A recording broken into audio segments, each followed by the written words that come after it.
ತೇಜ್ ಪ್ರಭು ನ್ಯೂಸ್ಗೆ ಸ್ವಾಗತ. ಅತಿ ವಿಜೃಂಭಣೆಯಿಂದ ಬರಮಾಡಿಕೊಂಡ ಕರ್ನಾಟಕದ 50ರ ರಥಜ್ಯೋತಿ ಯಾತ್ರೆಯನ್ನು ಇಂದು ಸಂಕೇಶ್ವರ ಪಟ್ಟಣಕ್ಕೆ ಆಗಮಿಸಿದ 50ರ ಸಂಭ್ರಮದ ರಥಜ್ಯೋತಿಯನ್ನು ವಿವಿಧ ಇಲಾಖೆಯ ಅಧಿಕಾರಿಗಳು, ಪುರಸಭೆ ಅಧಿಕಾರಿಗಳು, ಕನ್ನಡಪರ ಸಂಘಟನೆಯ ಪದಾಧಿಕಾರಿಗಳು, ಶಿಕ್ಷಕ ಶಿಕ್ಷಕಿಯರು, ಪೊಲೀಸ್ ಇಲಾಖೆ, ಅಂಗನವಾಡಿ ಕಾರ್ಯಕರ್ತರು, ಶಾಲಾ ಮಕ್ಕಳು ಸೇರಿದಂತೆ ಸಂಕೇಶ್ವರ ಪಟ್ಟಣದ ನಾಗರಿಕರು ಅತಿ ವಿಜೃಂಭಣೆಯಿಂದ ಬರಮಾಡಿಕೊಂಡು ಪೂಜೆ ಸಲ್ಲಿಸಿದರು.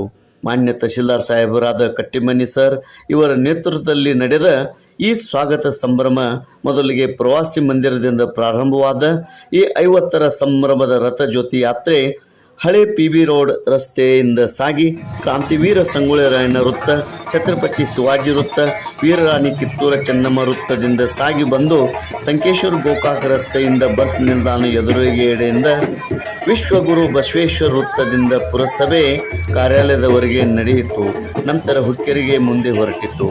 ಸಂಕೇಶ್ವರದಲ್ಲಿ ಸಕಲ ವಾದ್ಯಗಳೊಂದಿಗೆ ಸ್ವಾಗತ ಕೋರಿ ಮತ್ತು ಕುಂಭದೊಂದಿಗೆ ಸ್ವಾಗತ ಕೋರಿ ಬರಮಾಡಿಕೊಳ್ಳಲಾಯಿತು. ತೇಜ್ ಪ್ರಭು ನ್ಯೂಸ್, ಸಂಕೇಶ್ವರ್.